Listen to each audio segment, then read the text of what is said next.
Hello guys, welcome to my YouTube channel online study for Hindi साहित्य में। तो guys, आज हम पढ़ने वाले हैं यूजीसी नेट जेआरएफ एग्जाम प्रश्न पत्र सेकेंड हिंदी। और दोस्तों, ये एग्जाम है दिसंबर 2018 का।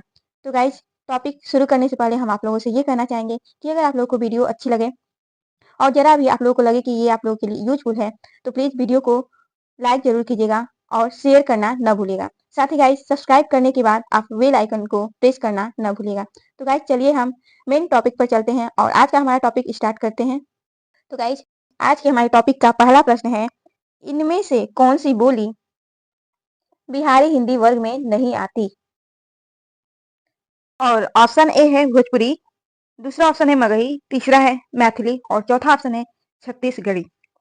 तो गाइस, हम आपको बता दें कि हिंदी में 5 उपभाषाएं और 18 बोलियां हैं और पांचों उपभाषाएं अपभ्रंश से ही निकली हुई हैं तथा बोलियां इन उपभाषाओं से। तो गाइस, पहला जो अपभ्रंश है वो है सौरसेनी और इसका उपभाषा है पश्चिमी हिंदी।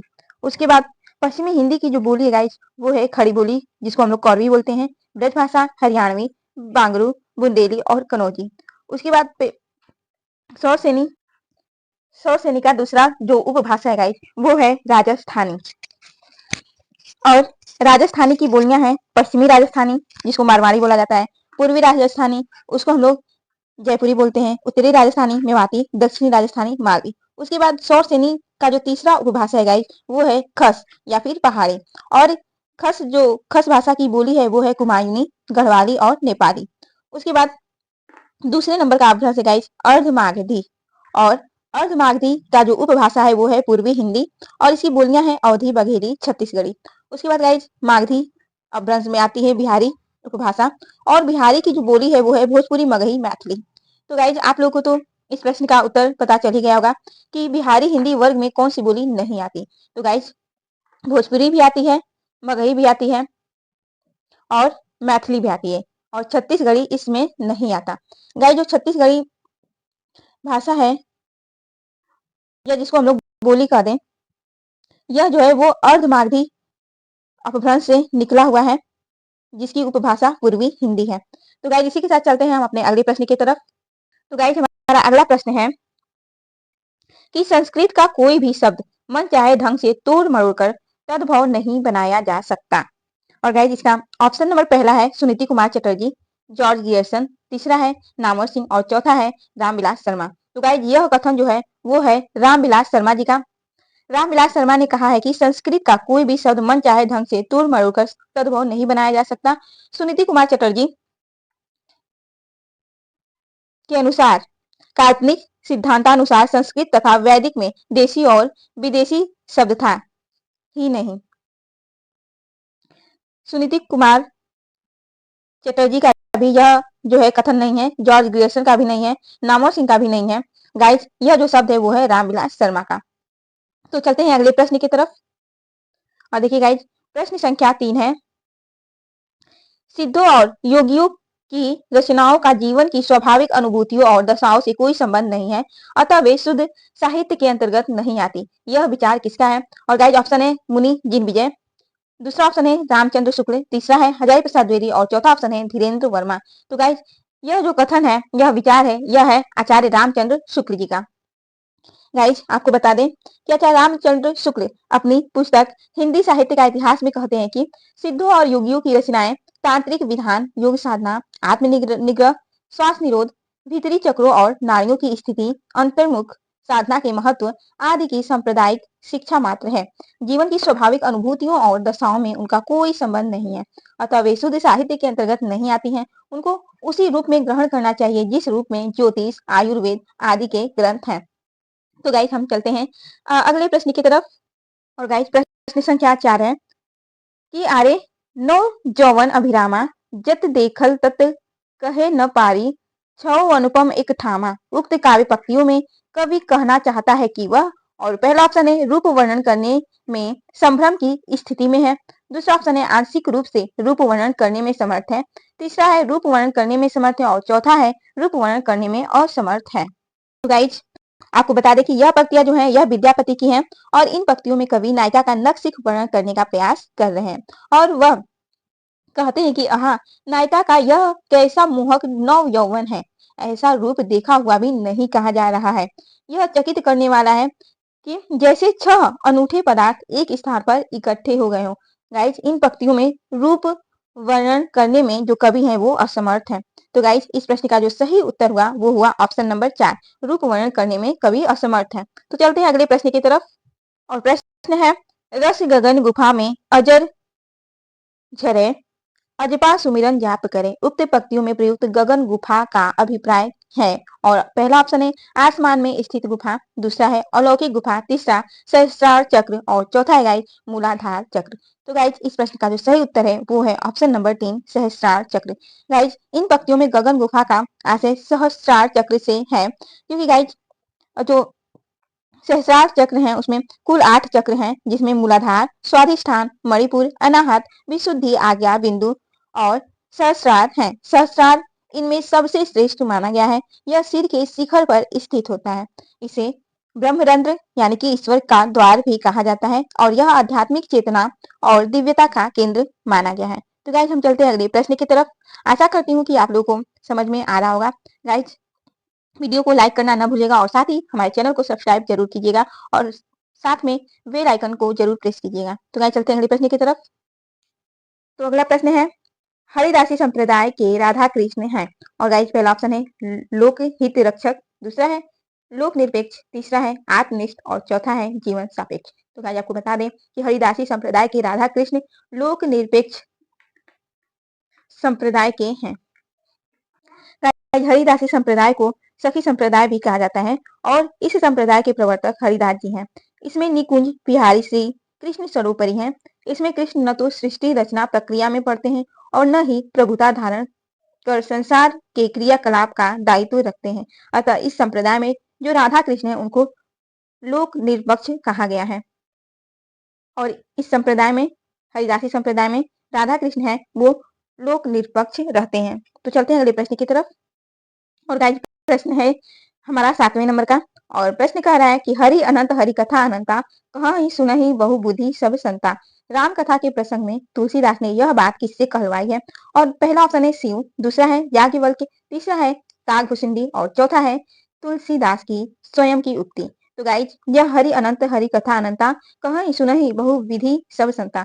गाइज, यह जो राम कथा के प्रसंग है यह तुलसीदास जी ने शिव के द्वारा कहलवाई है। गाइज, आपको बता दें कि श्री राम के चरित्र का गान 4 प्रमुख संवादों के रूप में हुआ है और उसमें प्रथम जो संवाद है वो शिव पार्वती संवाद, दूसरा काकभूषुंडी गरुड़ संवाद, तीसरा जागबलिक याज्ञवल्क भरद्वाज संवाद और चौथा तुलसी संत समाज संवाद। श्री रामचरितमानस के राम कथा प्रसंग में शिव जी पार्वती जी को राम कथा सुनाते हुए कहते हैं कि हरि अनंत हरि कथा अनंता, कहाँ सुनहि बहु विधि सब संता। रामचंद्र के चरित्र सुभाए, कल्प कोटि लगी जा ही न गाए। तो चलते हैं गाइस हम अपने अगले प्रश्न की तरफ। तो 8वें नंबर का प्रश्न है गाइस, निम्नलिखित में से किस कवि ने सस्सई की रचना नहीं की है। और पहला ऑप्शन है चिंतामणि, दूसरा है मतीराम, तीसरा है राम सहाय और चौथा है अमीर दास। तो गाइस, आपको बता दें कि चिंतामणि ने सस्सई की रचना नहीं की हुई है और जो बाकी तीनों कवि हैं मतीराम इन्होंने और राम सहाय और अमीर दास ने, इन तीनों कवियों ने जो है वो सस्सई की रचना की हुई है, लेकिन चिंतामणि ने नहीं किया है। और आपको बता दें कि रीतिकाल के कवि चिंतामणि ने सस्सई की रचना नहीं की है। मतीराम, राम सहाय, अमीर दास, बिहारी, रहीम, वृंद, भूपति, चंदन, रसनिधि इत्यादि कवियों ने सस्सई की रचना की हुई है। तो आशा करती हूँ कि आपको ये क्वेश्चन आसान थोड़ा लगा होगा। तो हम चलते हैं अगले प्रश्न की तरफ गाइस। तो गाइस, प्रश्न संख्या 9 है, कुछ ज्यादा बड़ा ही प्रश्न दिख रहा है। भारत में अंग्रेजों के बढ़ते प्रभाव के प्रति ध्यान आकर्षित करते हुए पद्माकर ने किस राजा के दरबार में यह कवित्व पढ़ा था। मीनागढ़ बम्बई समुद्र, मीनागढ़ बम्बई समुद्र मंदराज बंग, बंदर को बंद करी बंदर बसावे गो, कहे पद्माकर कस की काश्मीर हूँ को, पिंजर सो घेर के कलिंजर छुड़ावे गो, बांका नृप अलीजा महाराज कबो, साजी दल पकड़ी फिरंगिन दबावे गो, दिल्ली दह पट्टी पटना हूँ को झपट करी, कबहू की लता कलकत्ता को उड़ावे गो। राइट ऑप्शन है, पहला है जो है वो है जगत सिंह, दूसरा है अनूप गिरी, तीसरा है दौलत राव सिंधिया और चौथा है रघुनाथ राव। तो गाइज, भारत में अंग्रेजों के बढ़ते प्रभाव के प्रति ध्यान आकर्षित करते हुए पद्माकर ने यह जो है दौलत राव सिंधिया के दरबार में यह कवित्त पढ़ा था। और यह कवित्त एक बार फिर से आप देख लीजिएगा। मीनागढ़ बम्बई समुंद मंदराज भंग बंदर को बंद करी बंदर बसावेगो कहे पद्माकर कस की काश्मीर हूँ को पिंजर सो घेर के कलिंजर छुड़ावेगो बांका नृप अलीजा महाराज कबो साज दल पकड़ी फिरंगीन दबावेगो दिल्ली दहपट्टी पटना हूँ को झपट करी कबहू की लता कलकत्ता को उड़ावेगो। तो गाइस आपको समझ में आ गया होगा कि यह पंक्तियां दौलत राव सिंधिया के दरबार में पद्माकर जी ने कहा हुआ था। तो हम चलते हैं अगले प्रश्न की तरफ। और आज का हमारा 10 नंबर का प्रश्न है, निम्नलिखित में कौन सी रचना गया प्रसाद शुक्ल स्नेही की नहीं है। और पहला है प्रेम पचीसी, दूसरा स्वप्न, तीसरा कुसुमांजलि और चौथा है गाइस कृषक क्रंदन। तो गाइस आपको बता दें कि स्वप्न, यह जो स्वप्न रचना है यह गया प्रसाद शुक्ल स्नेही जी का नहीं है। बाकी जो 3 रचनाएं प्रेम पचीसी, कुसुमांजलि, कृषक क्रंदन, यह जो है वह गया प्रसाद शुक्ल स्नेही का है, लेकिन स्वप्न गया प्रसाद शुक्ल स्नेही का नहीं है, बल्कि स्वप्न यह जो है वो राम नरेश त्रिपाठी की रचना है। इसके अलावा पथिक, मिलन, मानसी, कविता कौमुदी यह भी राम नरेश त्रिपाठी जी की रचनाएं हैं। और गाइस आपको बता दें कि गया प्रसाद शुक्ल जी को त्रिशूल के उपनाम से भी जाना जाता है और इन्होंने सुकवि नामक पत्रिका का संपादन भी किया था। इनकी कुछ प्रमुख रचनाएं हैं प्रेम पचीसी, कुसुमांजलि, कृषक क्रंदन, राष्ट्रीय वीरा, करुणा, कादम्बिनी आदि इनकी रचनाएं हैं। तो इसी के साथ चलते हैं अगले प्रश्न की तरफ।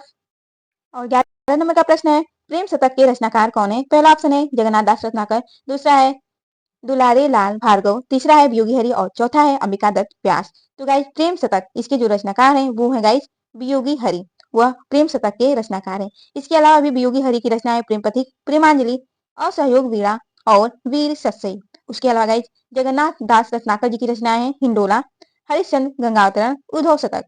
और वहीं गाइस यह जो दुलारे भार्गव हैं इनकी रचना है दुलारे दोहावली, दुलारे भार्गव की रचना है, केवल एक ही रचना है। और अंबिका दत्त व्यास जी की रचना है पावस पचासा और सुकवि सत्सई। तो हम चलते हैं अगले प्रश्न की तरफ। गाइस आज का हमारा 12वें नंबर का प्रश्न जो कि बहुत ही महत्वपूर्ण है और प्रश्न है, हिंदी में ऋतु संहार के रचयिता कौन है। और पहला है भारतेंदु हरिश्चंद्र, दूसरा है गुरु भक्त सिंह, तीसरा ठाकुर जगमोहन सिंह और चौथा ऑप्शन है श्रीधर पाठक। तो गाइज हिंदी में ऋतु संहार के जो रचयिता हैं वो हैं श्रीधर पाठक, वो ऋतु संहार के रचयिता हैं। श्रीधर पाठक ने ऋतु संहार का ब्रज भाषा में अनुवाद किया। ठाकुर जगमोहन सिंह ने मेघदूत का कवित्त सवैया में अनुवाद किया। भारतेंदु हरिश्चंद्र ने नारद भक्ति सूत्र का तदीय सर्वस्व नाम से अनुवादित किया। तो हम चलते हैं अगले प्रश्न की तरफ। आशा करती हूँ कि यह प्रश्न आप लोग को अच्छा लगा होगा।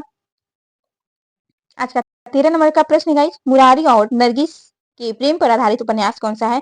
पहला है आदर्श दंपत्ति, दूसरा चंद हसीनों के खतून, तीसरा पाप और पुण्य, चौथा है सत्याग्रह। तो गाइस मुरारी और नरगिस के प्रेम पर आधारित उपन्यास है हसीनों के खातून। यह मुरारी और नरगिस के प्रेम पर आधारित उपन्यास है। इसके अन्य पात्र हैं गाइस अली हुसैन आदि। नरगिस को एन के नाम से भी जाना जाता है। इसके लेखक पांडे बेचन शर्मा उग्री जी हैं और आदर्श दंपत्ति के लेखक लज्जाराम मेहता हैं। पाप और पुण्य के लेखक प्रफुल्ल चंद ओझा और सत्याग्रह के लेखक ऋषभ चरण जैन हैं। इसी के साथ चलते हैं अगले प्रश्न की तरफ। और प्रश्न है, तपेदिक की मरीज मन्नो की कथा किस कहानी में चित्रित है। गाइस ऐसे प्रश्न बहुत पूछे जाते हैं जेआरएफ के एग्जाम्स में। और पहला जो ऑप्शन है वो है सुहागिने, दूसरा बादलों के घेरे, तीसरा है जिंदगी और गुलाब, चौथा है मैं हार गई। तो गाइज तपेदिक की मरीज मन्नू की कथा जो है वह बादलों के घेरे कहानी में चित्रित है। तो चलते हैं अपने अगले प्रश्न की तरफ। और प्रश्न संख्या 15 है, अनुभूति के द्वंद्व ही से प्राणी के जीवन का आरंभ होता है। उच्च प्राणी मनुष्य भी केवल एक जोड़ी अनुभूति लेकर इस संसार में आता है। उक्त पंक्तियां किस निबंध से उद्धृत है।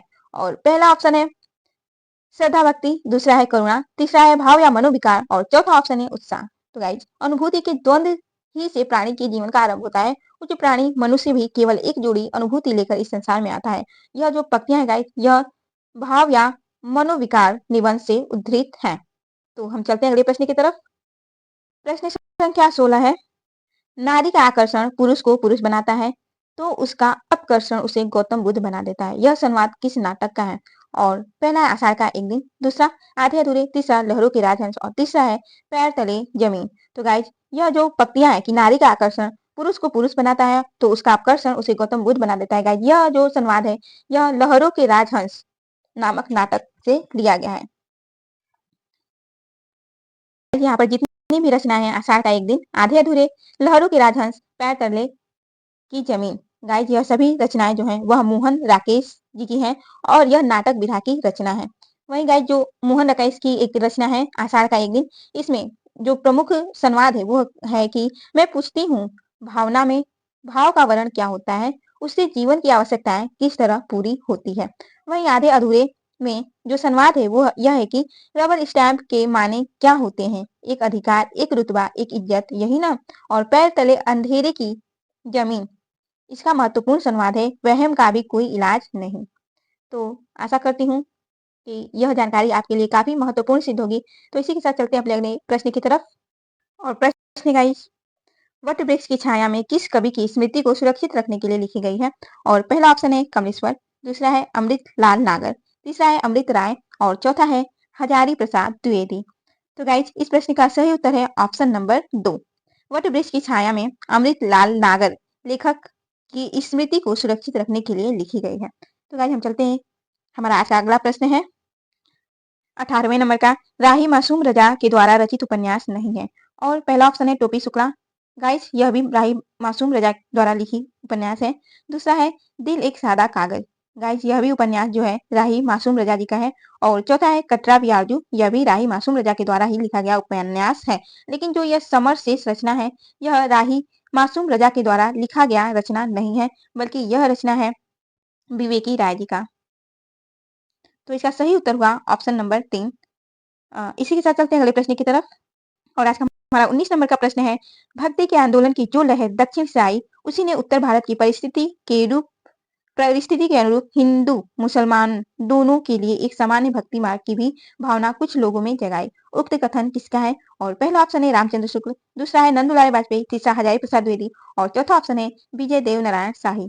तो गाइज यह जो कथन है कि भक्ति के आंदोलन की जो लहर दक्षिण से आई उसी ने उत्तर भारत की परिस्थिति के अनुरूप हिंदू मुसलमान दोनों के लिए एक सामान्य भक्ति मार्ग की भी भावना कुछ लोगों में जगाई। गाइज यह जो कथन है यह है आचार्य रामचंद्र शुक्ल जी का।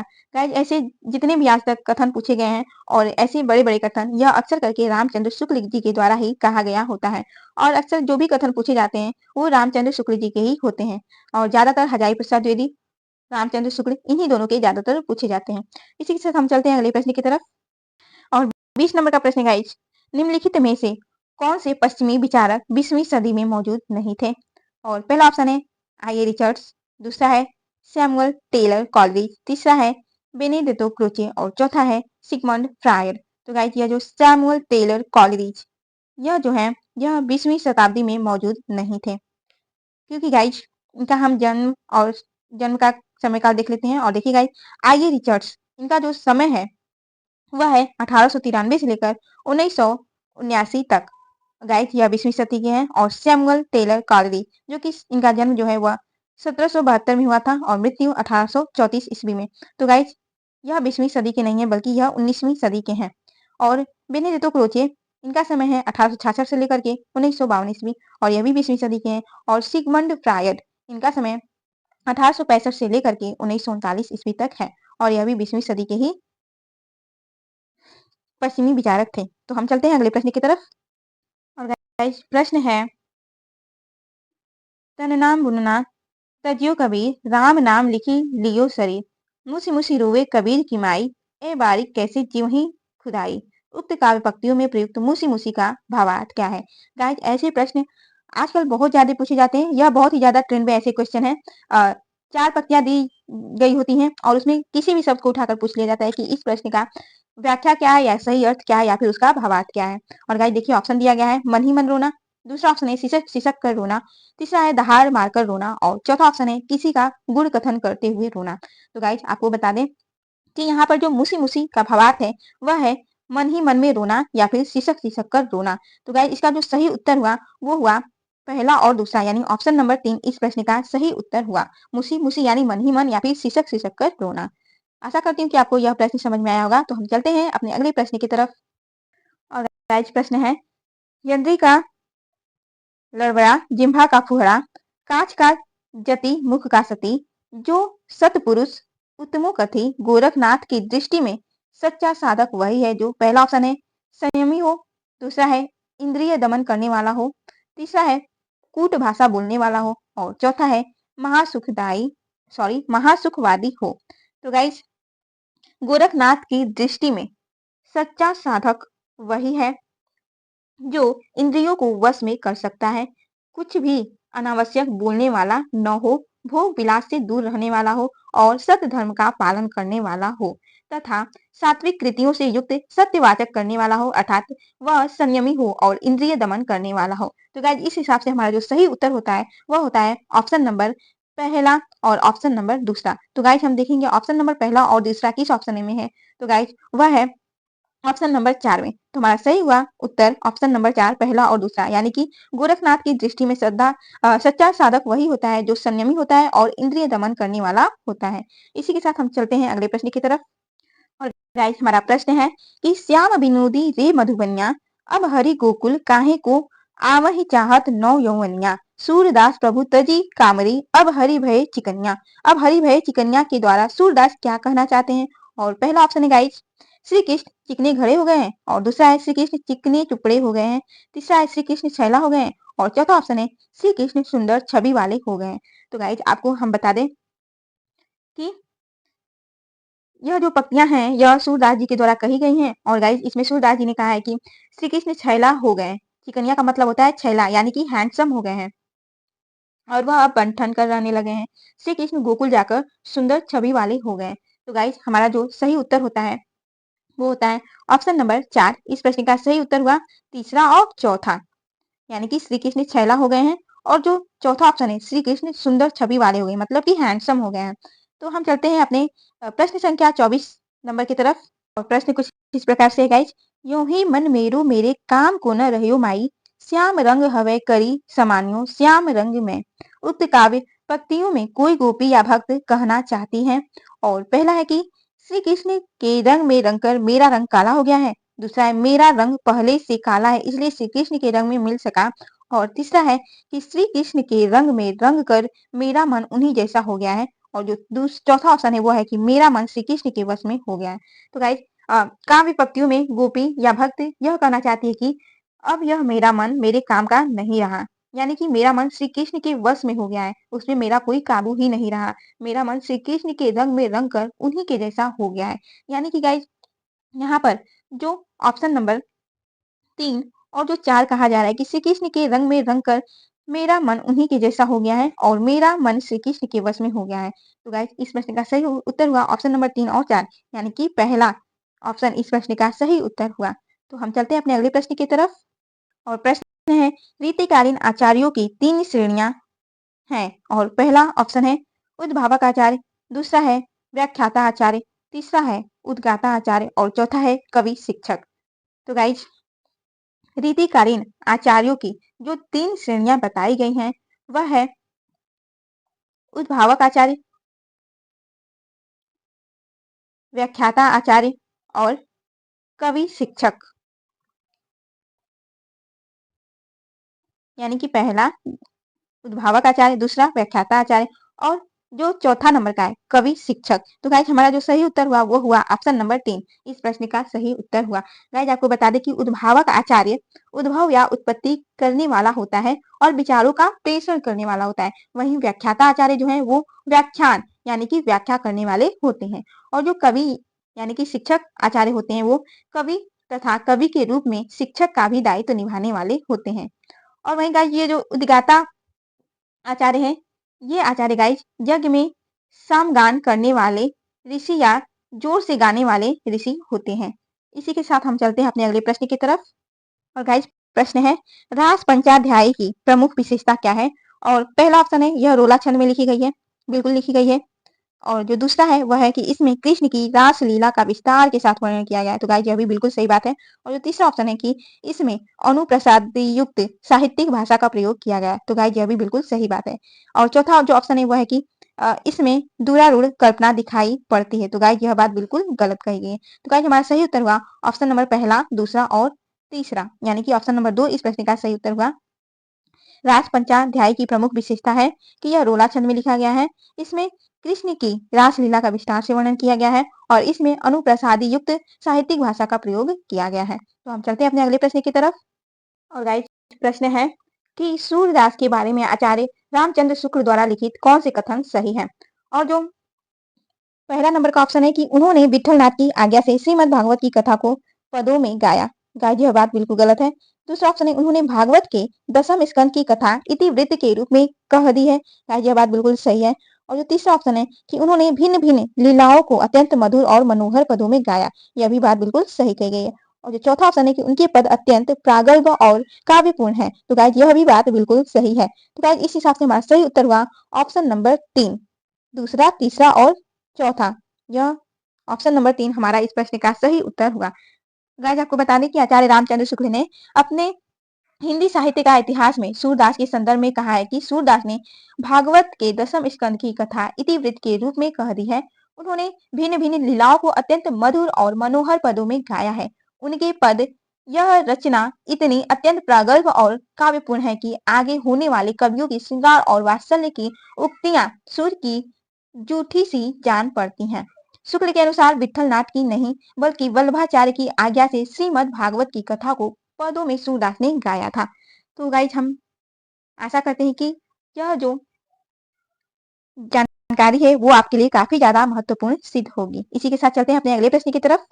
और गाइज प्रश्न है 28 नंबर का कि रहीम की कविता नगर शोभा की मुख्य विशेषताएं हैं।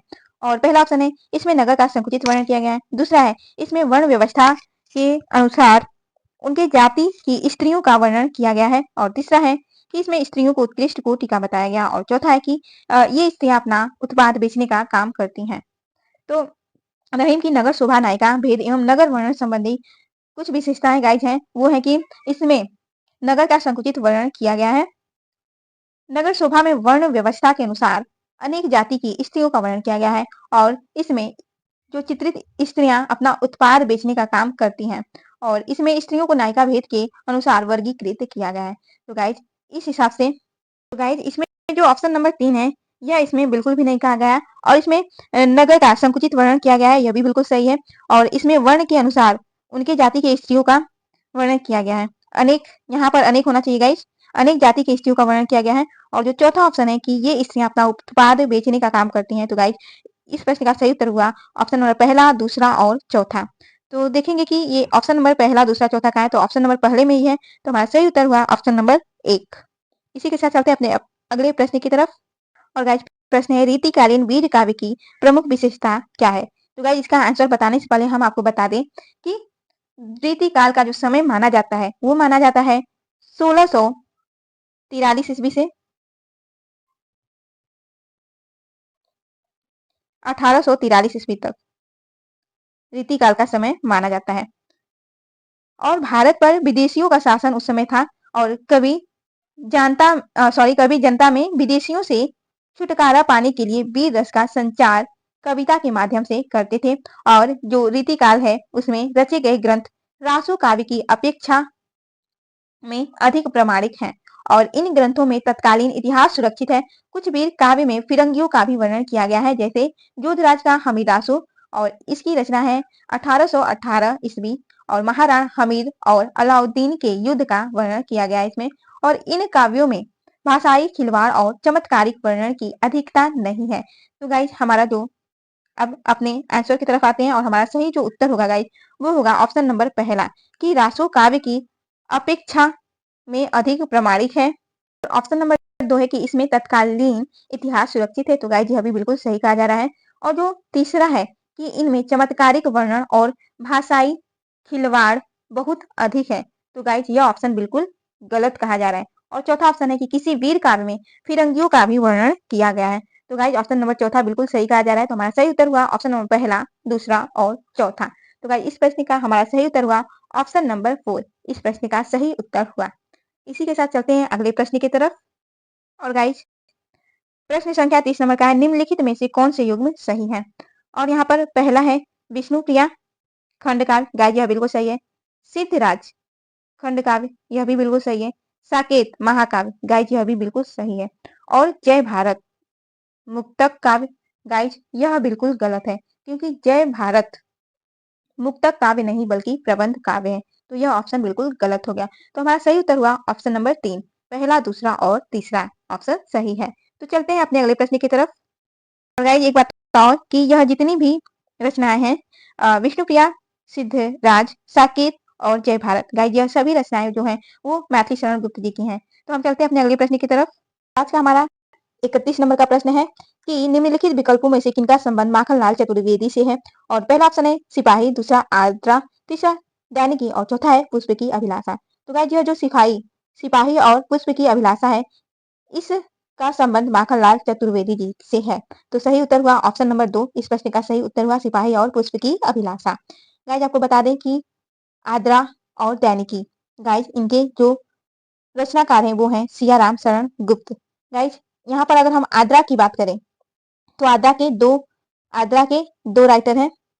पहले तो हो गए बुद्धिनाथ मिश्र और दूसरे हैं सियाराम शरण, और दैनिकी के हैं सियाराम शरण। तो हम चलते हैं अगले प्रश्न की तरफ। प्रश्न है सुमित्रानंद पंत की निम्नलिखित कृतियों में से किन पर अरविंद दर्शन का प्रभाव पड़ा है। और पहला है गुंजन, दूसरा स्वर्ण, तीसरा है रजत शिखर, चौथा है ग्राम्या। तो गाइस इस प्रश्न का सही जो उत्तर होगा वो होगा स्वर्ण और रजत शिखर, यानी कि ऑप्शन नंबर 3 इस प्रश्न का सही उत्तर है। स्वर्ण और रजत शिखर सुमित्रानंदन पंत की कीर्ति जो है वो अरविंद दर्शन से प्रभावित है। सुमित्रानंद पंत की रचना स्वर्ण, रजत शिखर अरविंद दर्शन से प्रभावित है। और जो गुंजन है वो छायावादी शैली में है। ग्राम्या, युगांत, युगवाणी आदि प्रगतिवादी शैली के अंतर्गत आता है। इसी के साथ चलते हैं हमारा अगला प्रश्न। और अगला प्रश्न गाइस और प्रश्न है कि विदेशी पृष्ठभूमि पर आधारित हिंदी उपन्यास है। पहला है वेदिन, दूसरा है रुकोगी नहीं राधिका, तीसरा है सात नदियां एक समुंदर और चौथा है उस शहर तक। तो गाइस आपको बता दें कि विदेशी पृष्ठभूमि पर जो आधारित हिंदी उपन्यास है गाइस वो है वेदिन, रुकोगी नहीं राधिका और सात नदियां एक समुंदर। तो गाइस इस प्रश्न का सही उत्तर हुआ ऑप्शन नंबर 2, पहला, दूसरा और तीसरा। गाइस वेदिन यह उपन्यास विधा की रचना है और इसका जो प्रकाशन वर्ष गाइस वो है 1964 ईस्वी और इसके उपन्यासकार है निर्मल वर्मा। और गाइस यह जो रचना है यह चेकोस्लोवाकिया पर आधारित है। और वहीं रुकोगी नहीं राधिका इसका प्रकाशन वर्ष है 1967 ईस्वी और रुकोगी नहीं राधिका इसके उपन्यासकार है उषा प्रियमदा। और इसका जो पृष्ठभूमि है गाइस वह प्रवासी भारतीयों पर आधारित है। वहीं सात नदियां एक समुंदर का रचनाकाल है 1984 ईस्वी। और गाइस इनके जो उपन्यासकार है वो है नासिरा शर्मा और इसका पृष्ठभूमि ईरानी क्रांति पर आधारित है। उस शहर तक तेजिंदर जी के द्वारा लिखा गया उपन्यास है और इसका पृष्ठभूमि दिल्ली शहर पर आधारित है और प्रकाशन वर्ष गाइस 1997 ईस्वी। इसी के साथ चलते हैं अपने अगले प्रश्न की तरफ। और गाइस प्रश्न है कि देश विभाजन के प्रसंग पर आधारित उपन्यास है। और पहला है झूठा सच, दूसरा है तमस, तीसरा है कितने पाकिस्तान और चौथा है छोटे छोटे महायुद्ध। तो गाइस आपको बता दें कि झूठा सच और तमस यह जो दो रचनाएं हैं यह देश विभाजन के प्रसंग पर आधारित रचनाएं हैं। तो सही उत्तर हुआ गाइस ऑप्शन नंबर 2। इस प्रश्न का सही उत्तर हुआ गाइस आपको बता दें कि झूठा सच का जो प्रकाशन वर्ष है वह 1958 और 60 ईस्वी के बीच में माना जाता है।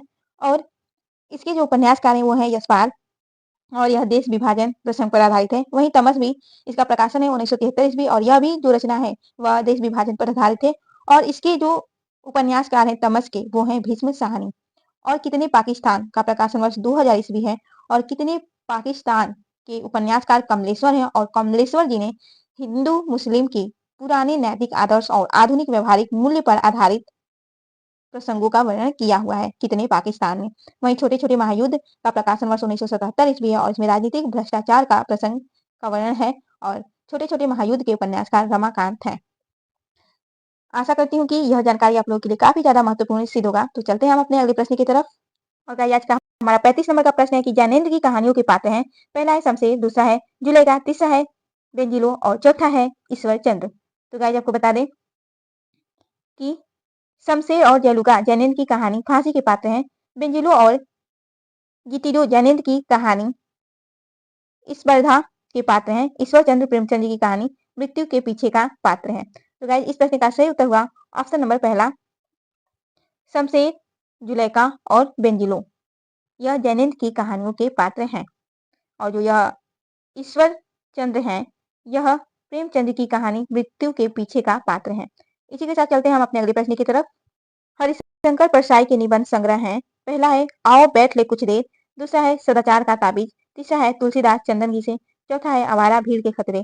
तो गाइज इस प्रश्न का जो सही उत्तर होगा वह होगा ऑप्शन नंबर 4। इस प्रश्न का सही उत्तर होगा, इसमें जो सदाचार का ताबीज है इसका गाइज प्रकाशन वर्ष है 1967 ईस्वी। तुलसीदास चंदन घिसे इसका प्रकाशन वर्ष है 1986 ईस्वी और आवारा भीड़ के खतरे का प्रकाशन वर्ष है 1998 ईस्वी। गाइज यह हरिशंकर परसाई जी के निबंध संग्रह हैं। और बाकी जो ये है कि आओ बैठ ले कुछ देर, यह श्रीलाल शुक्ल जी का निबंध है जो कि 1995 ईस्वी में प्रकाशित हुआ था। इसी के साथ हम चलते हैं अगले प्रश्न की तरफ। और गाइज हमारा 37 नंबर का प्रश्न है कि निम्नलिखित में से नाटक लक्ष्मी नारायण लाल द्वारा रचित नहीं है। तो पहला है अंधा कुआं, दूसरा है अरे मायावी सरोवर, तीसरा है सिंहासन खाली है और चौथा है राम की लड़ाई। तो वैसे आपको बता दें कि अंधा कुआं और राम की लड़ाई यह जो है लक्ष्मी नारायण लाल द्वारा रचित रचना है, जबकि अरे मायावी इसके रचनाकार हैं शंकर शेष और सिंहासन खाली है के रचनाकार हैं सुशील कुमार सिंह। और गाइस यह नाटक विधा का ही रचना है। तो गाइस इस प्रश्न का सही उत्तर हुआ ऑप्शन नंबर 2 और ऑप्शन नंबर 3। तो देखेंगे कहाँ है ऑप्शन नंबर 2 और ऑप्शन नंबर 3। तो गाइस इसमें कहीं भी ऑप्शन नहीं दिया गया है, इसलिए एनटीए ने इस क्वेश्चन को जांच से बाहर कर दिया गया है। लेकिन गाइस यहाँ पर देखिए ऑप्शन नंबर 2 और ऑप्शन नंबर 3 ही केवल इस प्रश्न का सही उत्तर है। ऑप्शन नंबर 4 इस प्रश्न का सही उत्तर नहीं है। तो हमारा सही उत्तर हो गया गाइस ऑप्शन नंबर 2 और 3। इसी के साथ हम चलते हैं अपने अगले प्रश्न की तरफ। और गाइस प्रश्न है कि निम्नलिखित में आत्मकथाएं कौन कौन सी हैं, यानी कि आत्मकथा विधा की रचना कौन कौन सी है। और पहला ऑप्शन है तिरस्कृत। तो गाइस बिल्कुल तिरस्कृत आत्मकथा विधा की ही रचना है जो कि सूरजपाल चौहान के द्वारा लिखी गई है। और अपनी अपनी धरती अपने लोग, गाइस यह भी आत्मकथा विधा की रचना है। और अपनी धरती अपने लोग के जो रचनाकार है गाइस वो है रामविलास शर्मा। वहीं बसंत से पतझड़ तक गाइस इसके जो रचनाकार है वो है रामदरस मिश्र और यह भी आत्मकथा विधा का ही रचना है। गाइस आपको बता दें कि सहचर है समय यह व्यंग विधा की रचना है, तो यह आत्मकथा विधा की रचना नहीं है। तो हमारा सही उत्तर हुआ गाइस ऑप्शन नंबर 2। पहला दूसरा और तीसरा इस प्रश्न का सही उत्तर हुआ, यानी इस प्रश्न का सही उत्तर हुआ ऑप्शन नंबर 3, 1, 2 और 3। चलते हैं अपने अगले प्रश्न की तरफ। और ऑप्शन है गाइस कि निम्नलिखित में से कौन से प्रगतिवादी मूल्य नहीं है।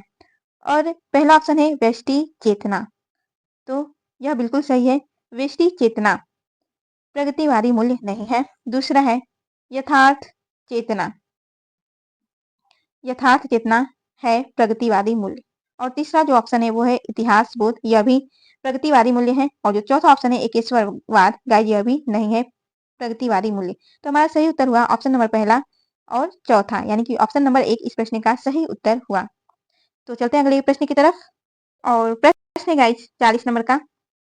दृग उर्झत टूटत कुटुम जुरत चतुर प्रीति परति गांठी दुर्जन हिये दई नहीं यह रीति। उपर्युक्त दोहे के संबंध में कौन सा कथन सही है। तो गाइस आपको हम बता दें कि दृग उर्झत टूटत कुटुम जुरत चतुर चित प्रीति परति गांठी दुर्जन हिये दई नहीं यह रीति। इस दोहे में प्रेमी प्रेमिका के प्रेम का स्वाभाविक चित्रण हुआ है। इसमें असंगति अलंकार है और जहाँ कार्य तथा कारण में कोई संगति न हो या कार्य कारण का स्वाभाविक संबंध न हो वहां पर असंगति अलंकार होता है। जहाँ कारण के बिना कार्य की सिद्धि या कार्य हो जाए वहां पर विभावना अलंकार होता है। तो गाइज इस हिसाब से हमारा जो सही उत्तर होता है, चलिए हम देखते हैं अपने ऑप्शंस में कि इसमें कार्य कारण संबंध का स्वाभाविक चित्रण हुआ है। गाइज इसमें बिल्कुल भी नहीं हुआ है। और जो दूसरा ऑप्शन है कि इसमें प्रेमी प्रेमिका के प्रेम का स्वाभाविक चित्रण हुआ है। तो गाइज यहाँ पर यह बात बिल्कुल सही है, हुआ है। और इसमें असंगति अलंकार है, बिल्कुल है असंगति अलंकार। इसमें विभावना अलंकार भी है, यह विभावना अलंकार इसमें नहीं है। तो हमारा सही उत्तर हुआ गाइज ऑप्शन नंबर 2 और ऑप्शन नंबर 3, यानी कि हमारा ऑप्शन नंबर 4 इस प्रश्न का सही उत्तर हुआ। तो चलते हैं अपने अगले प्रश्न की तरफ। और प्रश्न नंबर 41 नंबर का है कि कालक्रम की दृष्टि से निम्नलिखित रचनाओं का सही क्रम क्या होगा। और पहला ऑप्शन है गाइस सरहपा पुष्पदंत आधामर हेमचंद, दूसरा है हेमचंद सरहपा पुष्पदंत और आधामर। तो गाइस आपको हम बता दें कि सही जो क्रम है वह है सरहपा 8वीं शताब्दी, पुष्पदंत 10वीं शताब्दी, आदमर 12वीं शताब्दी और हेमचंद 12वीं से 13वीं शताब्दी। तो गाइस इस हिसाब से हमारा जो सही उत्तर होता है वो हुआ ऑप्शन नंबर पहला ही हमारा इस प्रश्न का सही उत्तर हुआ सरपा 8वीं सदी, पुष्पदंत 10वीं सदी और आदमर 12वीं सदी और वहीं हेमचंद जो है 12वीं से 13वीं सदी तक। तो चलते हैं अगले प्रश्न की तरफ। और गाइस प्रश्न संख्या 42 नंबर का है कि कालक्रम के अनुसार निम्नलिखित आचार्यों का सही अनुक्रम क्या है? और जो पहला ऑप्शन है रामानुजाचार्य, निम्बार्काचार्य, मध्वाचार्य और वल्लभाचार्य। तो गाइस यह पहला ऑप्शन हमारा बिल्कुल सही उत्तर है। रामानुजाचार्य इनका कालक्रम है 1016 ईस्वी और जन्म स्थान है कांचीपुरम। वही निम्बार्काचार्य का जो जन्म काल है वह है 1114 ईस्वी और जन्म स्थान है निम्बार्कापुर। वहीं मध्वाचार्य इनका जन्म काल है 1199 ईस्वी मध्वाचार्य और इनका जो जन्म स्थान है वो है बेलीग्राम। वल्लभाचार्य का जन्म समय है 1478 ईस्वी और इनका जन्म स्थान है चंपारण। तो गाइस चलते हैं अगले प्रश्न की तरफ। प्रश्न संख्या 43 नंबर का प्रश्न है कि कालक्रम की दृष्टि से निम्नलिखित ग्रंथों का सही अनुक्रम क्या होगा? और पहला ऑप्शन है कि भावविलास, काव्य निर्णय, रस रहस्य, जगत विनोद और दूसरा ऑप्शन है रस रहस्य, भावविलास, काव्य निर्णय और जगत विनोद। तो गाइस हमारा जो दूसरा ऑप्शन है यही बिल्कुल सही उत्तर है इस प्रश्न का। रस रहस्य का जो कालक्रम है वो है 1670 ईस्वी और इसके रचनाकार है कुलपति मिश्र। वहीं भाव विलास का समय माना गया है 1689 ईस्वी और इसके रचनाकार है देव। और काव्य निर्णय का कालक्रम माना गया है 1746 ईस्वी और इसके रचनाकार है भिखारी दास। वहीं जगत विनोद के जो कालक्रम है वो है 1803 ईस्वी के लगभग माना गया है और इसके रचनाकार है पद्माकर। तो हम चलते हैं अगले प्रश्न की तरफ। प्रश्न संख्या 44 नंबर का है कि प्रकाशन वर्ष के अनुसार निम्नलिखित रचनाओं का सही अनुक्रम क्या होगा? और पहला है एकांत संगीत, मधुशाला, सतरंगिनी, मिलन यामिनी। दूसरा है मधुशाला, सतरंगिनी, मिलन यामिनी और एकांत संगीत। तीसरा है मधुशाला, एकांत संगीत, सतरंगिनी और मिलन यामिनी और चौथा ऑप्शन है सतरंगिनी, मधुशाला, मिलन यामिनी और एकांत संगीत। तो गाइस इस प्रश्न का जो सही उत्तर होगा, सही कालक्रम वो होगा ऑप्शन नंबर 3 मधुशाला 1935 ईस्वी इसका प्रकाशन वर्ष है और वहीं सतरंगिनी का प्रकाशन वर्ष है गाइस 1945 ईस्वी और एकांत संगिनी का प्रकाशन वर्ष है गाइस 1939 ईस्वी और मिलन यामिनी का प्रकाशन वर्ष है 1950 ईस्वी। तो हम चलते हैं अगले प्रश्न की तरफ और प्रश्न है कालक्रम जन्म काल के अनुसार निम्नलिखित रचनाकारों का सही अनुक्रम क्या होगा? और पहला ऑप्शन है श्रीधर पाठक, अयोध्या सिंह उपाध्याय, हरिऔध, जयशंकर प्रसाद, सुमित्रानंद पंत। तो गाइस जो हमारा पहला ऑप्शन है यही इस प्रश्न का बिल्कुल सही उत्तर है। श्रीधर पाठक का जन्म जो है वो है 1959 ईस्वी, आगरा में हुआ था इनका जन्म और अयोध्या सिंह उपाध्याय हरिऔध का जन्म 1864 ईस्वी से 1947 ईस्वी और जन्म स्थान आजमगढ़ है। वहीं जयशंकर प्रसाद का जन्म हुआ था 1889 ईस्वी और मृत्यु 1937 ईस्वी और वाराणसी में इनका जन्म हुआ था। और सुमित्रानंद पंत 1900 से 1977 ईस्वी अल्मोड़ा। तो इसी के साथ चलते हैं अपने अगले प्रश्न की तरफ। 46 नंबर का प्रश्न है प्रकाशन वर्ष के अनुसार निम्नलिखित रचनाओं का सही अनुक्रम है। पहला है अनामिका, झरना, पल्लव, निहार। दूसरा है पल्लव, निहार, झरना, अनामिका। तीसरा है झरना, अनामिका, पल्लव, निहार और चौथा ऑप्शन है झरना, पल्लव, अनामिका, निहार। तो गाइस हमारा जो तीसरा ऑप्शन है यह बिल्कुल सही उत्तर है। झरना का प्रकाशन वर्ष है 1918 ईस्वी, जयशंकर प्रसाद। अनामिका 1923 ईस्वी, निराला जी और पल्लव 1928 ईस्वी, सुमित्रानंद पंत जी और निहार महादेवी वर्मा 1930 ईस्वी के लगभग। तो इसी के साथ चलते हैं हमारे अगले प्रश्न की तरफ और प्रश्न है गाइस प्रकाशन वर्ष के अनुसार जयशंकर प्रसाद की रचनाओं का सही अनुक्रम है। पहला ऑप्शन है आंसू लहर कमायनी प्रेम पथिक। दूसरा है प्रेम पथिक लहर आंसू कमायनी। तीसरा ऑप्शन है प्रेम पथिक आंसू लहर कमायनी और चौथा ऑप्शन है लहर प्रेम पथिक कमायनी आंसू। ऑप्शन नंबर 3 इस प्रश्न का सही उत्तर है। जो प्रेम पथिक है, प्रेम पथिक का प्रकाशन वर्ष 1913 ईस्वी, आंसू 1925 ईस्वी, लहर 1933 ईस्वी और कमायनी 1935 ईस्वी। तो हमारा आज का 48वें नंबर का प्रश्न है गाइस प्रकाशन वर्ष के अनुसार निम्नलिखित उपन्यासों का सही अनुक्रम है। और पहला ऑप्शन है कठ गुलाब, शेष यात्रा, सूरजमुखी, अंधेरे के ठिकरे की मंगनी। दूसरा ऑप्शन है कठ गुलाब, सूरजमुखी, अंधेरे के ठिकरे की मंगनी और शेष यात्रा। तीसरा ऑप्शन है सूरजमुखी, अंधेरे के शेष यात्रा, ठिकरे की मंगनी, कठ गुलाब और चौथा ऑप्शन है कठ गुलाब, ठिकरे की मंगनी और शेष यात्रा और सूरजमुखी, अंधेरे के। तो गाइस सही उत्तर हुआ ऑप्शन नंबर 3 सूरजमुखी, अंधेरे का प्रकाशन वर्ष है 1972 ईस्वी और उपन्यासकार कृष्णा सुक्ति है। शेष यात्रा 1984 ईस्वी, उपन्यासकार है उषा प्रियमवदा। ठिकरे की मंगनी का प्रकाशन वर्ष है 1989 ईस्वी, नासिरा शर्मा के द्वारा लिखा गया है। कठ गुलाब 1996 ईस्वी और मृगुला गर्ग के द्वारा यह उपन्यास लिखा गया है। इसी के साथ हम अपने आज के 49 नंबर के क्वेश्चन की तरफ चलते हैं और गाइस 49 नंबर का प्रश्न है कि प्रकाशन वर्ष के अनुसार निम्नलिखित कहानी संग्रहों का सही अनुक्रम क्या होगा। और पहला ऑप्शन है सतह से उठता आदमी, इंसान के खंडहर, परिंदे, पीली छतरी वाली लड़की। दूसरा ऑप्शन है पीली छतरी वाली लड़की, परिंदे, सतह से उठता आदमी, इंसान के खंडहर। और जो तीसरा ऑप्शन है वो है परिंदे, इंसान के खंडहर, सतह से उठता आदमी, पीली छतरी वाली लड़की। चौथा ऑप्शन है इंसान के खंडहर, परिंदे, सतह से उठता आदमी, पीली छतरी वाली लड़की। तो गाइस जो ऑप्शन नंबर 4 है यह हमारे प्रश्न का सही उत्तर हुआ। इंसान के खंडहर 1950 ईस्वी में लिखा गया कहानी है गाइस। और परिंदे 1960 ईस्वी में लिखा गया कहानी है। वहीं सतह से उठता आदमी 1971 ईस्वी में लिखा गया कहानी है। और पीली छतरी वाली लड़की का प्रकाशन वर्ष है 2001 ईस्वी। इसी के साथ हम चलते हैं अपने आज के 50 नंबर के क्वेश्चन पर। और गाइस प्रश्न है कि प्रकाशन वर्ष के अनुसार विद्या निवास मिश्र के निबंध संग्रहों का सही अनुक्रम है। और पहला ऑप्शन है तमाल के झरोखों से शेफाली झड़ रही है, शिरीष की याद आई और रथ यात्रा। तो गाइस जो ये हमारा पहला ऑप्शन है यही इस प्रश्न का बिल्कुल सही उत्तर है। गाइस विद्या निवास के निबंधों का जो सही अनुक्रम है वो है तमाल के झरोखों से। गाइस इसका प्रकाशन वर्ष है 1981 ईस्वी। वहीं शेफाली झड़ रही है, इसका प्रकाशन वर्ष है गाइस 1989 ईस्वी। और शिरीष की याद आई, गाइस शिरीष की याद आई का प्रकाशन वर्ष है 1995 ईस्वी। और रथ यात्रा का प्रकाशन वर्ष है गाइस 2002 ईस्वी। तो गाइस आज के लिए बस इतना ही। मिलते हैं अपने अगले वीडियो में क्वेश्चन नंबर 51 से लेकर के 100 नंबर के प्रश्नों को उस क्लास में हम लोग पढ़ेंगे।